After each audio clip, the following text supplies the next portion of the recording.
Hello friends, welcome back to my channel. आज से हम लोग म्यूजिक का वन लाइनर करना स्टार्ट कर रहे हैं। अड्डा पब्लिकेशन का बुक जिसका हम लोग सेट कंप्लीट किए हैं, उसी बुक का स्टार्टिंग में वन लाइनर दिया हुआ है। तो हम लोग वन लाइनर भी कंप्लीट करेंगे। वीडियो को लास्ट तक देखिएगा और आप लोगों को सीरीज़ अच्छा लगे तो कमेंट ज़रूर कीजिएगा, इसको रेगुलर किया जाएगा। तो चलिए वन लाइनर का क्वेश्चन देखना स्टार्ट करते हैं।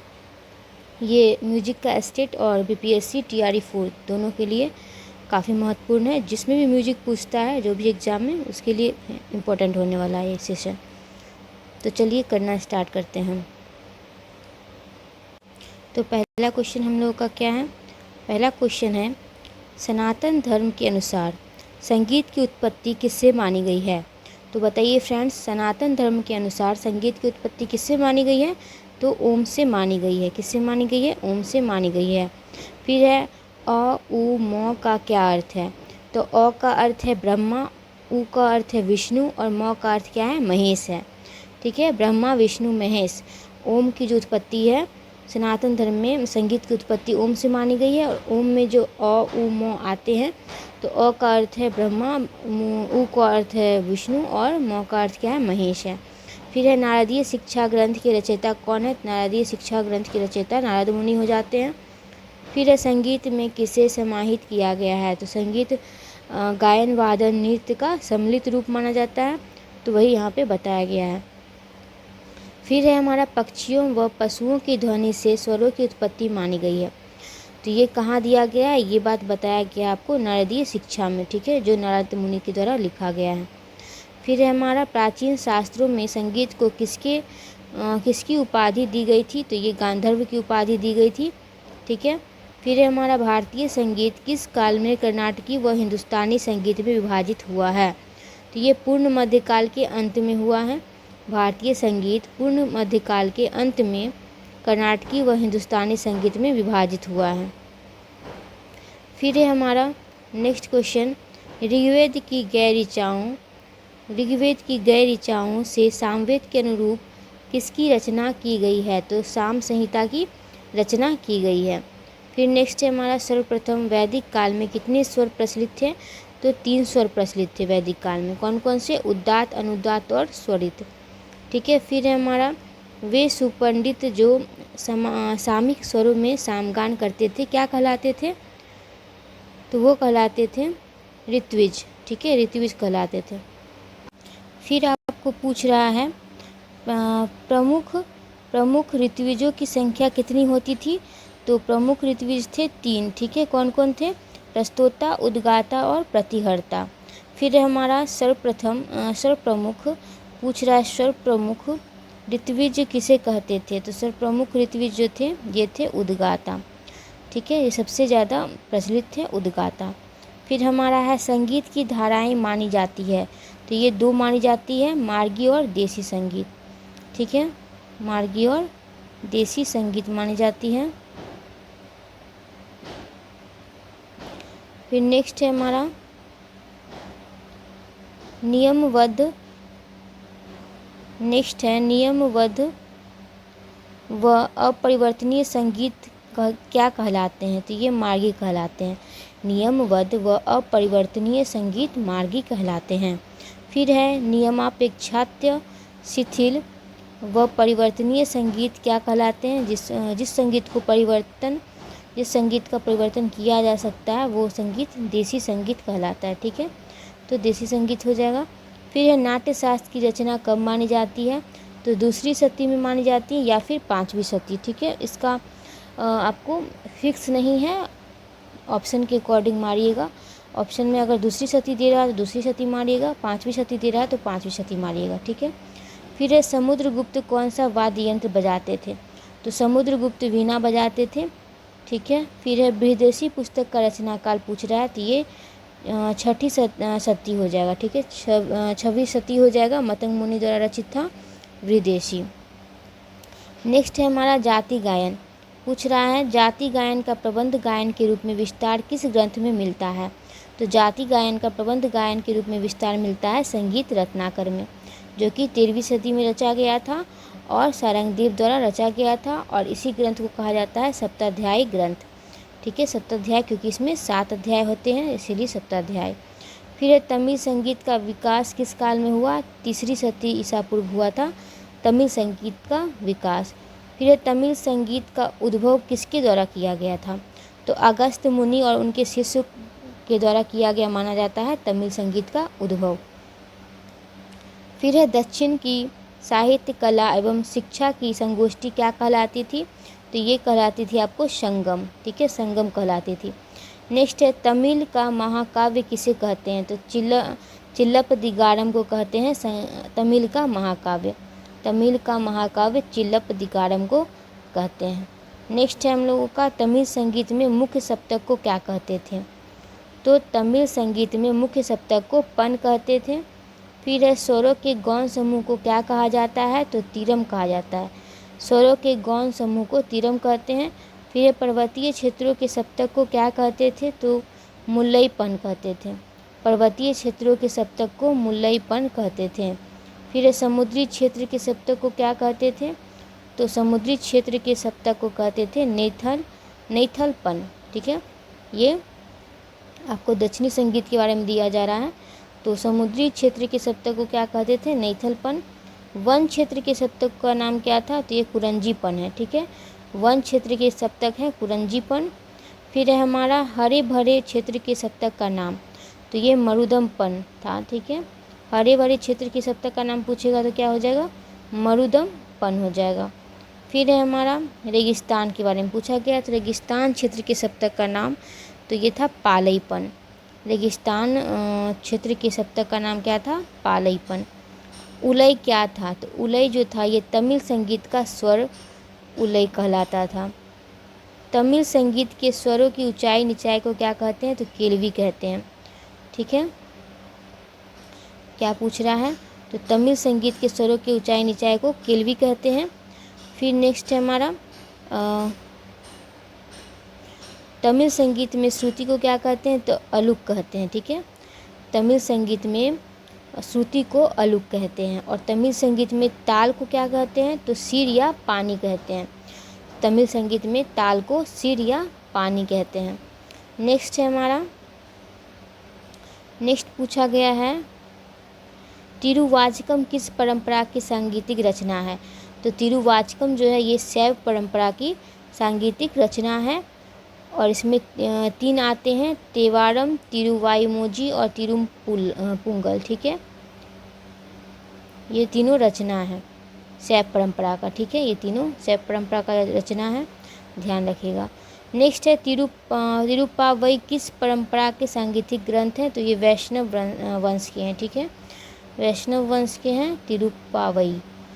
और एक है तिरुवेम्पावई, ठीक है। एक है तिरुवेम्पावई, एक तिरुप्पावई, एक तिरुवेम्पावई।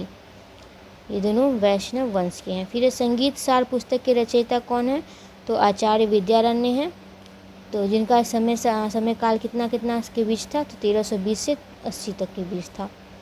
फिर हमारा कर्नाटकी संगीत के प्रचार प्रसार का श्रेय किसे जाता है? तो ये आचार्य विद्यारण्य के शिष्य को जाता है कर्नाटकी संगीत के प्रचार प्रसार का श्रेय। फिर पद तथा संकीर्तन के रचनाकार किसे माना जाता है? तो अन्नामाचार्य को माना जाता है, ठीक है। पद तथा संकीर्तन के रचनाकार किसे माना जाता है? तो अन्नामाचार्य को। ये तलपाकम इन्हीं को कहा जाता है, ठीक है। अन्नामाचार्य को ही तलपाकम कहा जाता है। फिर है पुरंदरदास के गुरु का नाम क्या था? तो आचार्य विद्यारण्य ही इनके गुरु थे। पुरंदरदास यहाँ होगा। पुरंदरदास के गुरु कौन थे? आचार्य विद्यारण्य। नेक्स्ट है हमारा संगीत में आधार स्वर किसे कहा जाता है? पूछ रहा है संगीत में आधार स्वर किसे कहा जाता है? तो सा को कहा जाता है। किताब ए नौरस के रचनाकार कौन है? तो इब्राहिम आदिल शाह द्वितीय हैं। किताब ए नौरस के रचनाकार कौन है? तो इब्राहिम आदिल शाह द्वितीय हैं। फिर है पंडिताराध्य क्या बोल रहा है? पंडिताराध्य चरितम। ये पुस्तक है पंडिताराध्य चरितम के लेखक कौन है? तो सोमनाथ हैं। कौन है? सोमनाथ हैं। प्रबंध के कौन से प्रकार से ध्रुवपद का विकास हुआ है? तो सालव सूड प्रकार से। प्रबंध के सालग सूट प्रकार से ध्रुपद का विकास हुआ है। प्रबंध में ढेंकी है, ढेंकी क्या है तो शुद्ध सूड है, ठीक है, शुद्ध सूड ढेंकी है। फिर है उस गीत प्रकार का नाम बताइए जिसमें खटकेदार तानों का प्रयोग होता है, तो ये टप्पा है। उस गीत प्रकार का नाम बताइए जिनमें खटकेदार तानों का प्रयोग होता है, तो टप्पा है। नेक्स्ट है हमारा, सारंगदेव ने संगीत रत्नाकर में रागों के कितने लक्षण बताए हैं, तो 13 लक्षण बताए हैं। सारंगदेव ने संगीत रत्नाकर में राग के 13 लक्षण बताए हैं। इंपॉर्टेंट हो जाता है ये क्वेश्चन। फिर है 10वीं राग वर्गीकरण की व्याख्या किस ग्रंथ में की गई है, तो 10वीं राग वर्गीकरण की व्याख्या की गई है संगीत रत्नाकर में। फिर है हमारा राग विबोध के रचनाकार कौन है, तो सोमनाथ है। राग विबोध के रचनाकार सोमनाथ हैं। भरत भाष्य की रचना किसने की, तो नान्यदेव किए थे। भरत भाष्य की रचना नान्यदेव किए हैं। फिर विदेशी में मतंग ने कुल कितने अलंकार माने हैं, 33 अलंकार माने हैं। विदेशी में मतंग ने कुल 33 अलंकार माने हैं। राग शब्द का सर्वप्रथम उल्लेख कहाँ मिलता है, तो विदेशी में मिलता है। राग शब्द का सर्वप्रथम उल्लेख विदेशी में मिलता है। दत्तिल ने अपने ग्रंथ दत्तिलम में कितनी जातियों का उल्लेख किया है, तो 18 जातियों का उल्लेख किया है। दत्तिल ने अपने ग्रंथ दत्तिलम में कितनी जातियों का उल्लेख किया है, 18 जातियों का उल्लेख किया है। संगीत राज महाराणा कुंभा का रचना काल क्या है, तो ये 1480 है। संगीत राज महाराजा कुंभा का रचना काल 1480 है। भरत भाष्य नान्यदेव में कितने अध्याय हैं, तो भरत भाष्य जो है, जो नान्यदेव के द्वारा लिखा गया, उसमें कितना अध्याय है, तो भरत भाष्य में 17 अध्याय है। भरत भाष्य का अन्य नाम क्या है, तो हृदय अलंकार है, ठीक है। भरत भाष्य का अन्य नाम क्या है, तो हृदय अलंकार है। भरत भाष्य के प्रथम खंड का प्रकाशन किसने किया, तो पुंडरीक देसाई ने किया। भरत भाष्य के पहले खंड का प्रकाशन पुंडरीक देसाई ने किया। रस कौमुदी की रचना की कौन किए थे, रस कौमुदी की रचना, तो ये श्रीकंठ किए थे। गीत गोविंद का रचना काल क्या है, तो 12वीं शती है। और गीत गोविंद के रचनाकार कौन है, तो बताइए कौन है, जयदेव है ना। नेक्स्ट क्वेश्चन, वीणा के तारों पर सर्वप्रथम स्वरों की स्थापना, इंपॉर्टेंट क्वेश्चन है। वीणा के तारों पर सर्वप्रथम स्वरों की स्थापना की परिचर्चा किस ग्रंथ में की गई है, तो संगीत पारिजात में की गई है, ठीक है। संगीत पारिजात है, ध्यान रखिएगा। वीणा के तारों पर सर्वप्रथम स्वरों की स्थापना संगीत पारिजात में की गई है। संगीत कलाधर की रचना की गई है 1902 में। संगीत कलाधर की रचना 1902 में की गई है। फिर हमारा राधा गोविंद संगीत सार की रचना की गई है 1850 में। राधा गोविंद संगीत सार की रचना की गई है 1850 में। सितार का पहला तार होता है लोहे का, ठीक है, ये भी इम्पोर्टेंट है। सितार का पहला तार लोहे का होता है। सितार में बाँस का तार, पहला तार ही बाँस का तार होता है, ठीक है। सितार का पहला तार बाँस का तार होता है जो कि लोहे का होता है। सितार का छठा तार किस स्वर से मिलाया जाता है, तो मध्य सा से मिलाया जाता है। सितार का छठा तार जो होता है ये मध्य सा से मिलाया जाता है। सितार में चिकारी के कितने तार होते हैं, तो 2 तार होते हैं। सितार में चिकारी के 2 तार होते हैं। चिकारी का तार प्रयोग किया जाता है झाला बजाने के लिए, ठीक है। चिकारी का तार प्रयोग किया जाता है झाला बजाने के लिए। सितार पर 2 स्वरों के, फिर हमारा सितार पर 2 स्वरों को एक दूसरे के बाद शीघ्रता से बजाना क्या कहलाता है, तो जमजमा कहलाता है। सितार पर 2 स्वरों को एक दूसरे के बाद शीघ्रता से बजाना जमजमा कहलाता है। नेक्स्ट हम लोग देख लेते हैं। अब नेक्स्ट में है आपका सितार में मींड को कहा जाता है, तो सूत कहा जाता है। सितार में मींड को सूत कहा जाता है। सितार के बोल कितने प्रकार से उत्पन्न होते हैं, तो 2 प्रकार से उत्पन्न होते हैं। सितार के बोल कितने प्रकार से उत्पन्न होते हैं, 2 प्रकार से। सितार वादन की शैलियाँ प्रसिद्ध हैं, 2 प्रकार प्रसिद्ध है, 2 शैलियाँ। सितार वादन की 2 शैलियाँ प्रसिद्ध हैं। जगन्नाथ को कविराज की उपाधि दी गई थी शाहजहाँ के दरबार में। जगन्नाथ को कविराज की उपाधि कौन दिया था? शाहजहां दिए थे। शाहजहां ने गुण समुद्र की उपाधि किसे दी थी? तो शाहजहां जो गुण समुद्र की उपाधि दिए थे दिरंग खां और ताल खां को। चतुर्दंड प्रकाशिका किस वर्ष में लिखा गया? तो 1660 में। चतुर्दंडी प्रकाशिका किस वर्ष में लिखा गया? 1660 में। संगीत राग कल्पद्रुम की रचना किसने की? कृष्णानंद व्यास ने। संगीत राग कल्पद्रुम की रचना किसने की? कृष्णानंद व्यास ने। नर्तन निर्णय की रचना किसने की? पुंडरीक विट्ठल ने। नर्तन निर्णय की रचना किसने की? पुंडरीक विट्ठल ने। फिर हमारा संगीत पत्रिका। संगीत पत्रिका संगीत कला विहार कहाँ से प्रकाशित की जाती है? संगीत पत्रिका है एक संगीत कला विहार, ये जो है ये आपको बम्बई से प्रकाशित की जाती है। फिर संगीत पत्रिका जो है संगीत लहरी प्रकाशित की जाती है झांसी से। संगीत लहरी कहाँ से प्रकाशित की जाती है? झांसी से। फिर है हमारा संगीत पत्रिका संगीतिका किस शहर से प्रकाशित की जाती है? तो इलाहाबाद से। फिर है सूलफाक ताल में कितनी मात्राएं होती है? सूलफाक ताल में 10 मात्राएं होती है। एक ताल में कितने विभाग होते हैं? तो एक ताल में 6 विभाग होते हैं। हम लोग सेट किए थे 2 दिन पहले, तो ये क्वेश्चन था। ठीक है, एक ताल में कितनी मात्राएं होती है? तो 12 मात्रा। एक ताल में 6 विभाग और 12 मात्रा। फिर है कहरवा ताल में कितनी मात्राएं होती है? तो 8 मात्रा। ठीक है, यहाँ पे मात्रा ताल से क्वेश्चन आ गया। तो कहरवा ताल में 8 मात्रा होती है। कहरवा ताल में 4 विभाग होते हैं। तिवरा ताल में 7 मात्रा होती है। तिवरा ताल में 3 विभाग होते हैं। झप ताल में 10 मात्रा होती है और दीपचंदी ताल में 14 मात्रा होती है। तिलवाड़ा ताल में 16 मात्रा होती है। ठीक है, तो एक ताल में कितनी मात्रा होती है? 12 मात्रा और विभाग 6। फिर कहरवा ताल में 8 मात्रा और 4 विभाग। उसके बाद तिवरा ताल में 7 मात्रा और 3 विभाग और छप ताल में 10 मात्रा।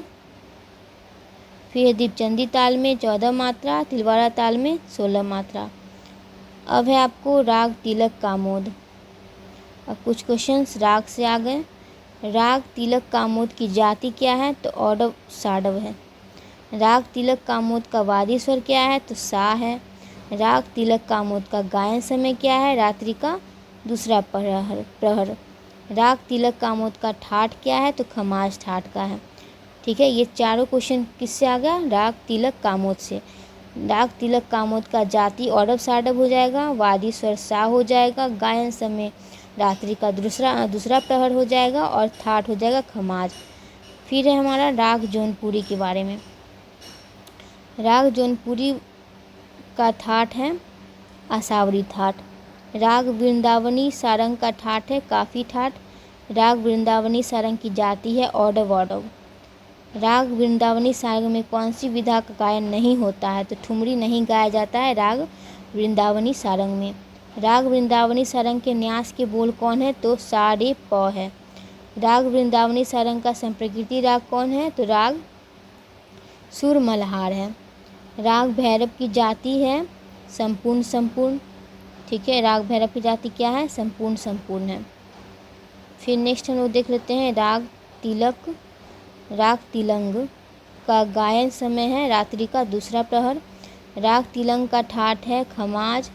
राग तिलंग में कौन सा स्वर वर्जित है? तो रे वर्जित है। राग तिलंग का वादी स्वर क्या है? तो ग है। राग तिलंग में किस विधा का गायन नहीं होता है? तो बड़ा ख्याल नहीं गाया जाता है राग तिलंग में। राग तिलंग का संप्रकृति राग कौन सा है? खमाज है। राग तिलंग का संप्रकृति राग खमाज है। राग तिलंग का न्यास का स्वर कौन सा है? तो सा ग प है। ठीक है, तो राग तिलंग का ये हो गया। आप लोग नोट कर सकते हैं, अगर आप लोग के पास ये सब टॉपिक नहीं होगा, जो भी टॉपिक आप लोग को इम्पोर्टेंट लगे नोट कर सकते हैं। नहीं तो वीडियो रहेगा ही, आप लोग रिपीट करके वीडियो देख लीजिए और वीडियो को जितना बताया जा रहा है क्वेश्चन 1 लाइनर करवाया जा रहा है उसको याद कर जाइए। ठीक है, स्टेट में इससे आपको जितना 1 लाइनर हम कराने वाले हैं एस्टेट और बीपीएससी टी 4 में आपको 40 से 50 क्वेश्चन हम गारंटी के साथ कहते हैं इस सेशन से आपको सीरीज से मिल जाएगा, मेरे सीरीज से मिल जाएगा। तो नेक्स्ट क्वेश्चन हम लोग कर लेते हैं। नेक्स्ट क्वेश्चन बोल रहा है राग दुर्गा के बारे में है। ठीक है, तो राग दुर्गा की जाति है औडव औडव। राग दुर्गा का ठाट है बिलावल ठाट। अब है राग देश का ठाट है खमाज ठाट। राग देश का जाति है औडव संपूर्ण। राग देश का संप्रकृति राग है सोरठ तिलक कामोद। दो गो है संप्रकृति राग देश का, एक है सोरठ और एक है तिलक कामोद। फिर है राग आसावरी का गायन समय क्या है? दिन का दूसरा प्रहर। राग आसावरी का गायन समय क्या है? दिन का दूसरा प्रहर। राग आसावरी की जाति है औरव संपूर्ण और राग आसावरी का वादी स्वर क्या है? तो ध है। ठीक है, राग आसावरी का वादी स्वर ध हो गया। फिर हमारा राग केदार का ठाट है कल्याण। राग केदार का वादी स्वर है मौ। राग केदार में मौ लगता है कौन सा? तो शुद्ध और तीव्र दोनों लगता है। राग केदार में मौ तीव्र भी लगता है और शुद्ध भी लगता है। राग केदार की जाति है औडव साडव। राग केदार की गायन समय है रात्रि का प्रथम प्रहर। नेक्स्ट है हमारा राग हिंडोल।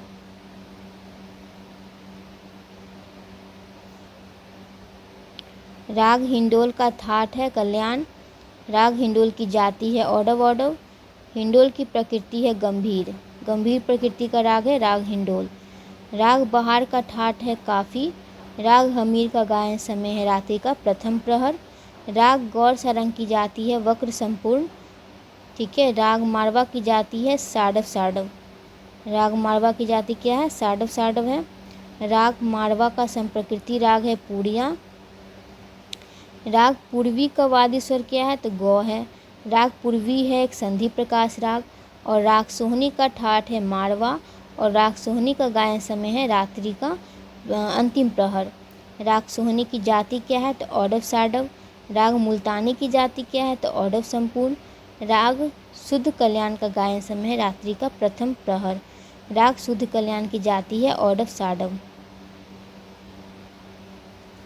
राग शुद्ध कल्याण की जाति हो गई औडव साडव और राग शुद्ध कल्याण बना है कल्याण और भूपाली के मेल से।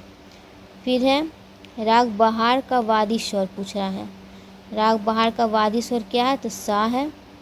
फिर राग बहार का गायन समय मध्य रात्रि। राग बहार का ठाट है काफ़ी और बहार की जाति क्या है? साडव। राग बहार का संप्रकृति राग है मियाँ मल्हार। ठीक है, राग बहार का संप्रकृति राग क्या है? मियाँ मल्हार। राग मियाँ मल्हार का वादी स्वर है वादी सा है और संवादी प है। राग मियाँ मल्हार का वादी सा और संवादी प। राग मियाँ मल्हार का गायन समय है मध्य रात्रि वर्षा ऋतु में किसी भी समय। ठीक है, तो राग मियाँ मल्हार गाया जाता है। फिर है राग मियाँ मल्हार की जाति है संपूर्ण साडव, अवरोह में ध वर्जित है राग मियाँ मल्हार में। राग मियाँ मल्हार किस ठाट से जनित राग है? तो ये काफ़ी ठाट का राग है। राग मियाँ मल्हार में किस निषाद का प्रयोग होता है? तो दोनों निषाद का। राग मियाँ मल्हार में कोमल निषाद भी लगता है, ठीक है, और शुद्ध भी। फिर है राग मियाँ मल्हार को अन्य किस नाम से जानते हैं? तो वर्षा ऋतु का राग के नाम से जानते हैं और मौसमी राग के नाम से भी जानते हैं राग मियाँ मल्हार को। राग मियाँ मल्हार का संप्रकृति राग है बहार। राग पुरिया की उत्पत्ति किस ठाट से मानी गई है? तो मारवा ठाट से। राग पुरिया की उत्पत्ति किस ठाट से मानी गई है? मारवा ठाट से। राग पुरिया का वादी स्वर क्या है? गौ है और संवादी क्या है? नी है। राग पुरिया की जाति है साडव और प वर्जित है पुरिया में। राग पुरिया का गायन समय है 4 से 7 शाम का टाइम में, ठीक है, सायंकाल में। राग पुरिया का संप्रकृति राग पूछ रहा है, तो राग पुरिया का संप्रकृति राग है मारवा। राग छायानट किस ठाट से जनित है? तो कल्याण ठाट से जनित है। राग छायानट में मध्यम किस रूप में प्रयोग होता है? तो दोनों होता है, केदार और कामोद में, और छायानट दोनों मौ लगता है, ठीक है। फिर है राग छायानट की जाति क्या है? तो संपूर्ण है। राग छायानट का संवादी स्वर प है और वादी स्वर रे है। राग छाया नट का गायन समय है आपको रात्रि का प्रथम प्रहर। राग छाया नट का संप्रकृति राग क्या है, तो कामोद और हमीर है। तो आज की वीडियो के लिए फ्रेंड्स बस इतना ही। वीडियो अच्छा लगा हो तो एक लाइक कर दीजिएगा और इस सीरीज़ को रेगुलर करें या नहीं कमेंट ज़रूर कीजिएगा। वीडियो पर नए हैं तो सब्सक्राइब कर लीजिए। Thanks for watching. और प्लेलिस्ट लगा दिया जाएगा, आप बुक का प्लेलिस्ट नहीं देखें जाके देख सकते हैं सेट का। मिलते हैं नेक्स्ट वीडियो में, तब तक अपना ख्याल रखिएगा।